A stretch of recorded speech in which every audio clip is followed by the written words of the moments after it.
अगर आपने इस वीडियो पे क्लिक किया है तो इससे एक चीज तो कंफर्म हो जाती है, वो ये कि आप लोग अपने गोल के बारे में अभी से ही सोचना शुरू कर चुके हो और आप ये चाहते हो कि आपके जो मार्क्स है इस सेशन में काफी ज्यादा अच्छे आए और उसके लिए आप रत्ती से भी कसर नहीं छोड़ना चाहते। आप ये चाहते हो कि आपके पेरेंट्स आप पे प्राउड करें, आपके टीचर्स आप पे प्राउड करें, इवन आप खुद भी अपने ऊपर प्राउड फील करो। पिछले सेशन मार्क्स कैसे भी आए अब वो मैटर नहीं करता, लेकिन इस सेशन आपको काफी कुछ करना है, काफी कुछ मेहनत करना है जिससे आपके मार्क्स अच्छे आए। और सच बताओ ना, यही जो सोच है यही आपको दूसरों से अलग करेगी और यही आपको अपने गोल तक पहुंचाने में बहुत बड़ा रोल प्ले करने वाली है। यहां पर मैं क्या करूंगा कि आपको आपके गोल तक पहुंचाने के लिए कुछ ऐसी चीजें बताऊंगा जिससे आपको काफी ज्यादा मदद मिलेगी। देखो, उस मेरा बताने का यहाँ केवल इतना ही पर्पस है, क्योंकि अगर कोई बड़ा आप कोई ज्यादा एक्सपीरियंस वाला कोई चीज आपको बताता है तो आप पे उस पर ट्रस्ट भी हो जाएगा। देखो, जो चीज मैं बताऊंगा उस पे आपने खुद के भी अपने गोल प्लान बना रखे होंगे, आपने खुद भी एक रास्ता तैयार कर रखा होगा डेफिनेटली। तो अब अगर मैं वही चीज मैं आप लोगों को बताऊंगा कि आप ऐसा करो वैसा करो ऐसा करना चाहिए, तो आपके अंदर ना एक ट्रस्ट सा पैदा होगा कि हाँ, एक सामने वाला भी कह रहा है, मैं भी खुद एक सोच रहा हूँ ऐसी चीजें। तो इससे ना एक कॉन्फिडेंस मिलेगा कि हाँ, जो मैंने एक मैप बना रखा है, जो मैंने सक्सेस को अचीव करने के लिए, जो मेरा गोल है उसको अचीव करने के लिए जो मैंने गोल मैप बना रखा है, जो रूट बना रखा है, वो सच है, उसको पूरा किया जा सकता है और मैं उसे करके दिखाऊंगा। अब देखो, मेरे को पढ़ाते हुए लगभग 6 से 7 साल हो चुके हैं, तो मैंने यहाँ पे बहुत सारे ऐसे बच्चों को देखा है जिनके काफी अच्छे मार्क्स आए हैं। उनसे मैंने काफी अच्छे से ऑब्जर्व किया है कि आखिरकार वो ऐसा क्या करते हैं जिसकी वजह से उनके मार्क्स काफी ज्यादा अच्छे आ जाते हैं। तो वही कुछ चीजें मैं आप लोगों के साथ शेयर करूंगा ताकि आपके भी मार्क्स काफी ज्यादा अच्छे आए, उनके जैसे ही या उनसे भी अच्छे आपके मार्क्स आए। क्लियर? तो शुरुआत करते हैं सबसे पहले पॉइंट से। सबसे पहला पॉइंट बताता है study from starting. Study from starting का मतलब यहां पर यह है कि आप अभी से ही पढ़ना शुरू कर दें। कहने का मतलब, जैसे आपका रिजल्ट आया, रिजल्ट के बाद स्कूल खुले आपके, स्कूल में जो भी 1-2 महीना जितने भी दिन की क्लास आपकी चल रही है, आप तभी से पढ़ना शुरू कर दें। आप ये मत वेट करिए कि एग्जाम आपका, नहीं, कहने का मतलब आपकी जब छुट्टियां खत्म होंगी तब आप करोगे या फिर जब आपका एग्जाम आएगा। मान लेते हैं आपका एग्जाम सितंबर में पड़ेगा, तो आप उसके 1 महीना पहले पढ़ना शुरू करोगे। ये स्ट्रेटेजी मत फॉलो करो, ये स्ट्रेटेजी अच्छे बच्चों की निशानी नहीं होती। आप अभी से ही पढ़ना शुरू कर दो। आप अभी से अपने गोल्स को लेकर क्लियर रहो कि आपको भाई करना है, अभी से करना है। बात के लिए मैं वेट नहीं करने वाला, बात का बाद में देखेंगे। आपको अभी से ही पढ़ना शुरू करना है। क्लियर? आप क्या कर सकते हो, आप अभी से क्योंकि आप पढ़ना शुरू करोगे तो आप दो चीजें कर सकते हो, या तो आप ऑनलाइन स्टडी करो या फिर आप करो ऑफलाइन। देखो, ऑनलाइन कहने का मतलब ये है कि जैसे कई बच्चे होंगे उनको ऑनलाइन काफी ज्यादा अच्छा लगता होगा, उन्हें ऑनलाइन पढ़ना पसंद होगा। कई बच्चों को ऑफलाइन ट्यूशन सेंटर्स में जाके पढ़ना पसंद होगा। तो आपको जो भी आपका वे अच्छा लगता है, अगर ऑनलाइन आपको पढ़ना पसंद है, फॉर एग्जाम्पल अगर आपको यूट्यूब पे पढ़ना पसंद है तो आप यूट्यूब से वीडियो देख सकते हो। अगर आपको ट्यूशन सेंटर्स में जाके पढ़ना पसंद है तो आप ट्यूशन सेंटर्स में जाके आप एडमिशन वहां करवा लो, वहां पे पढ़ना शुरू कर दो। स्कूल, इन दोनों की जरूरत नहीं, आपको स्कूल में ही जो करवाया जा रहा है आप उससे ही समझ में आपको आ जाता है, तो आप वहीं से पढ़ना शुरू कर दो। ठीक है? मतलब क्लासेस को बहुत एकदम सीरियस वे में, एक मजे वे में लेना शुरू कर दो, मतलब ध्यान देना कुल मिलाकर आप शुरू कर दो। अब ऑनलाइन के लिए क्या होगा कि देखो, कई बच्चे ऐसे भी होंगे, जैसे फॉर एग्जांपल 10th क्लास है, जिन्होंने अभी 10th का बोर्ड दिया होगा, तो वो लोग ऐसे भी होंगे जिन्होंने सोच रहे होंगे कि यार अभी तो मेरा 10th का रिजल्ट नहीं आया, तो मैं क्या पढूं, मैं कॉमर्स लूंगा, साइंस लूंगा, आर्ट्स लूंगा। देखो, कुछ लोग तो क्लियर होते हैं कि उनको रहता है कि साइंस ले लेंगे वो, कुछ लोगों का रहता है कॉमर्स ले लेंगे, कुछ लोगों का रहता है आर्ट्स वो ले लेंगे। लेकिन जिनका ये तीनों ही अभी क्लियर नहीं है, जो रिजल्ट के बाद डिसाइड करना करेंगे कि भाई रिजल्ट जब निकलेगा उसके बाद मैं देखूंगा कि मैं कौन सा सब्जेक्ट चूज करूं, तो उन लोगों के लिए मैं इतना कहना चाहूंगा कि आप इंग्लिश पढ़ना शुरू कर दो। इंग्लिश क्यों? क्योंकि आर्ट्स में भी इंग्लिश है। आप अगर इको लोगे, इको कह रहा हूं, कॉमर्स लोगे तो उसमें भी इंग्लिश है। अगर आप साइंस लोगे तो उसमें भी इंग्लिश है। तो इंग्लिश हर में कॉमन सब्जेक्ट हो गया, तो आप इंग्लिश को पढ़ना शुरू कर दो। उसमें आप इंग्लिश की स्टोरीज हैं उसे पढ़ना शुरू कर दो, ऑनलाइन या ऑफलाइन। ग्रामर जो आपकी वीक है, आपकी राइटिंग स्किल्स वीक है, तो उन पे वर्क करना शुरू कर दो। मतलब अपने आप को एक्सक्यूज मत दो ये कि जब रिजल्ट आएगा तो मैं करूंगा, नहीं। आप अभी से ही अपनी तैयारी करना शुरू कर दो। ठीक है? अगर गोल क्लियर है कि आपको कॉमर्स ही लेना है, तो पढ़ना शुरू कर दो। आपका गोल क्लियर है कि आपको आर्ट्स लेना है तो पढ़ना, साइंस लेना है तो पढ़ना शुरू कर दो, ठीक है। अगला आता है slow study win the race. ये बहुत जरूरी है आप सभी लोगों के लिए कि आपको जो पढ़ाई करना है ना वो धीरे धीरे करके पढ़ना है। क्योंकि आप ये सोचो कि ये पढ़ाई आपका 2 दिन तो है नहीं कि आप 2 दिन 12-12 घंटे पढ़ लो, 6-6 घंटे पढ़ लो, 8-8 घंटे पढ़ लो और 2 दिन बाद आपका बस उसके बाद नहीं पढ़ना। क्योंकि अगर आप डेली बहुत बहुत मतलब अपने आप दिमाग को, अपने बॉडी को बहुत ही ज्यादा मतलब ना एकदम स्ट्रेस में रख के पढ़ाई करोगे, ये कुछ दिन के लिए तो ठीक रहेगा, 2-3 दिन 4 दिन आप कर पाओगे। लेकिन एक अगर रास्ता हमारा लंबा है तो उसके लिए बहुत ही ज्यादा प्रॉब्लम करने वाला है। क्योंकि आपके एग्जाम में फॉर एग्जांपल 4 से 5 महीने बाद आपका एग्जाम होगा या 5 से 6 महीने बाद आपका एग्जाम होगा।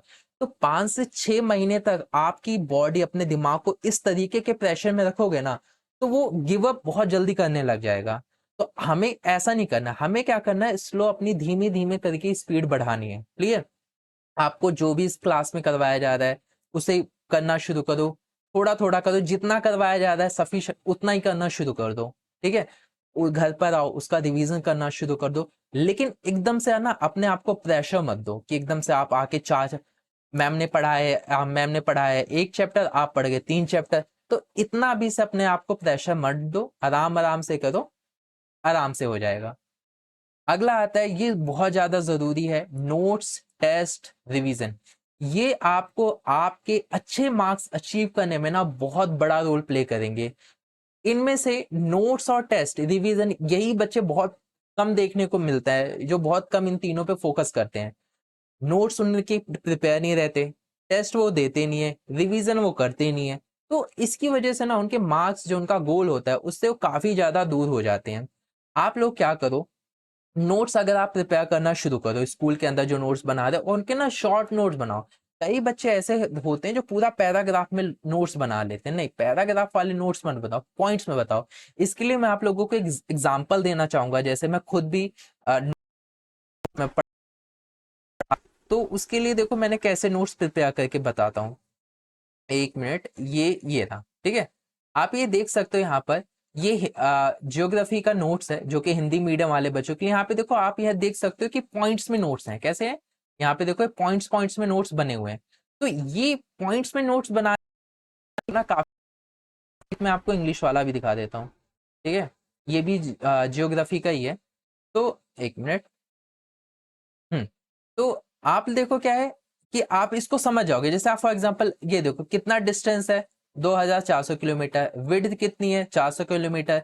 कहाँ पर, कश्मीर पे। 150 किलोमीटर कहाँ पे, अरुणाचल प्रदेश में। ये ऐसे छोटे छोटे की पॉइंट्स फटाफट कर लेगा, वो फटाफट इस चीज के लेकर वर्क कर लेगा और आपको रिवीजन के टाइम पे ना बहुत ज्यादा मदद आएगी, ठीक है। तो आप ऐसे पॉइंट्स में नोट्स बनाओ, छोटे छोटे पॉइंट्स बनाओ, ऐसा नहीं कि पूरा पैरा लिख दे। कई लोग तो पूरी बुक ही उतार डालते हैं, ठीक है, पूरा पूरा लाइन लाइन खींच देते हैं। ऐसे नोट्स बना तो लोगे आप मेहनत करके, पर उसको रिवीजन करने का आपका मन नहीं करेगा, कहोगे अब बहुत बड़ा है।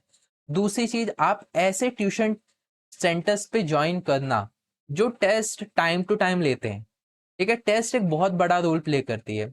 इसके लिए मैं आप लोगों को एक स्टोरी शेयर करता हूँ, जो वैसे तो मैं अपने बैच के अंदर हर एक बच्चे को स्टोरी सुना रखे, लेकिन मैं आप लोगों को भी बताना चाहता हूँ कि देखो क्या हुआ था कि जब मतलब पढ़ा रहा था तो 2 बच्चे ऐसे थे।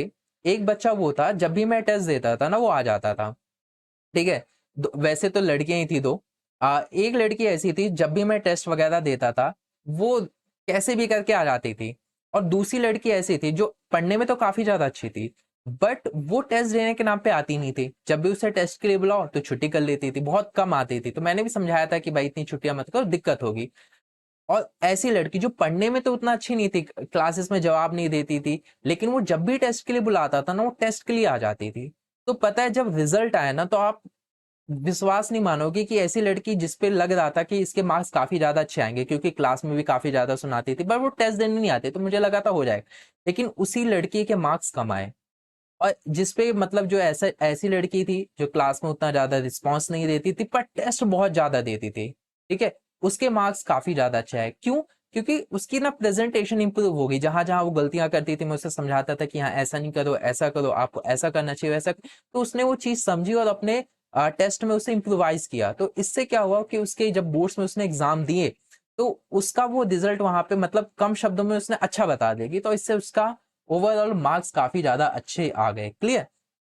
तो टेस्ट अपने पे फोकस करो, और सबसे जरूरी चीज है रिवीजन जरूर करो। ठीक है, रिवीजन बहुत बड़ा रोल प्ले करेगी। ठीक है, और शॉर्ट नोट्स बना के भी रिवीजन करो तो ज्यादा बेस्ट रहेगा, क्योंकि आपके पास हर वक्त इतना टाइम नहीं रहेगा कि आप हर वक्त पूरी बुक पढ़ लोगे।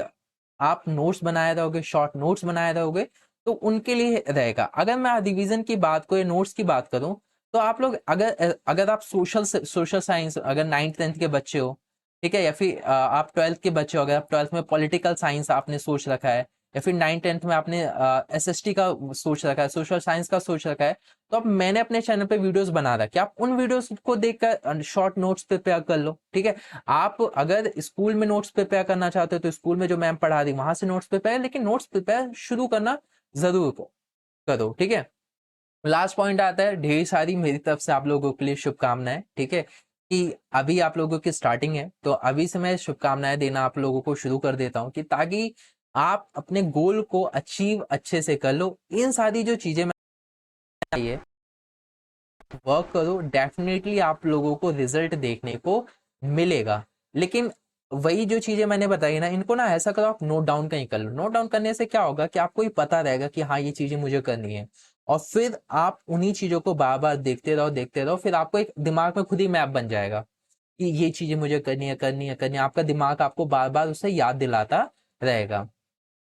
अभी के लिए ढेर सारी शुभकामनाएं, आप लोग अच्छे से मेहनत करो। ठीक है, पढ़ाई लिखाई करना शुरू करो। बाकी ऐसी वीडियोस मैं आप लोगों के लिए लाता रहूंगा जो आप लोगों को आपके गोल तक पहुंचने में काफी ज्यादा मदद करेगी।